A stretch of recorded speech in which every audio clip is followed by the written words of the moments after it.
Bonjour tout le monde, aujourd'hui on va voir le développé couché halter ensemble.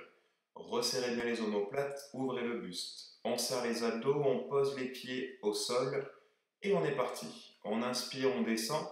Regardez bien, ne descendez pas trop bas, ça ne sert à rien. Vous allez relâcher la contraction musculaire au niveau des pecs. Quand vous remontez, ne ramenez pas les poids au-dessus de la tête. Pareil, on relâche les pecs, donc ce n'est plus intéressant. Là, on est sur une prise neutre. On va avoir une meilleure contraction. On va resserrer les insertions des pecs. Quand vous remontez, ayez l'intention de resserrer vos coudes l'un vers l'autre. N'essayez pas de pivoter les poignets. Les poignets vont pivoter automatiquement. Occupez-vous de vos coudes pour vraiment avoir cette contraction volontaire au niveau des pecs. En prise pronation, donc on va dire le développé couché basique, on est sur la même intention. On inspire et on descend.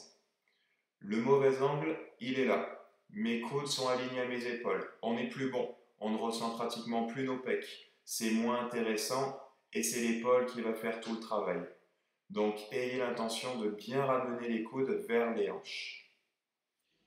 Ah ouais, on resserre les omoplates, histoire de bien gonfler la poitrine, les épaules restent en arrière, et on est parti. Les épaules sont basses, les coudes et les mains sont à peu près à la même ligne que le plexus.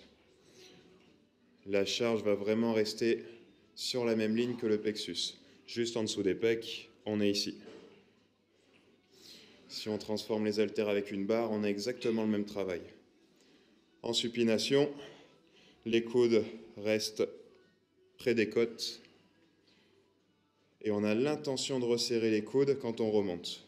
La rotation des poignets, on s'en fout, mais on resserre les coudes pour une meilleure contraction. On va rapprocher l'insertion des pecs pour avoir un meilleur ressenti, une meilleure contraction volontaire. Pour finir, on va parler du bras de levier, l'angle au niveau du coude. On va essayer à chaque fois de descendre sur un angle de 90 degrés, un angle droit. Si on prend trop lourd, on aura tendance à ramener les haltères vers les épaules.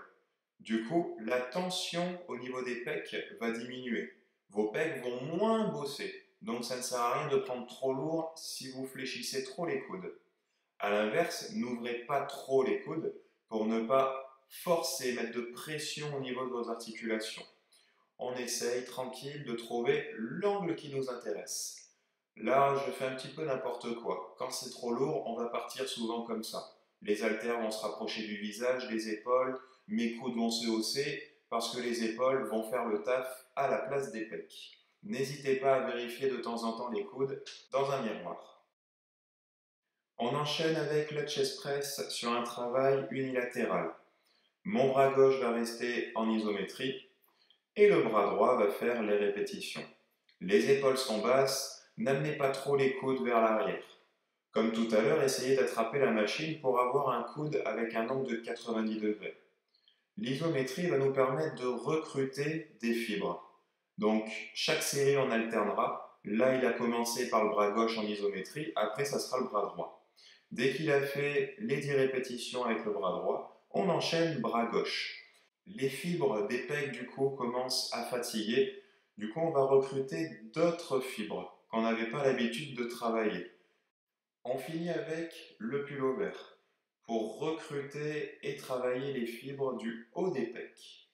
J'ai l'intention de resserrer mes coudes, mes épaules sont basses et à partir de maintenant, on joue sur une contraction volontaire au niveau des pecs.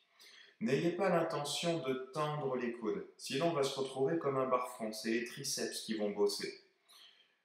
Vous devez vraiment ressentir la tension au niveau des pecs. C'est vos fibres qui vont vous permettre de légèrement ramener les bras vers le plafond.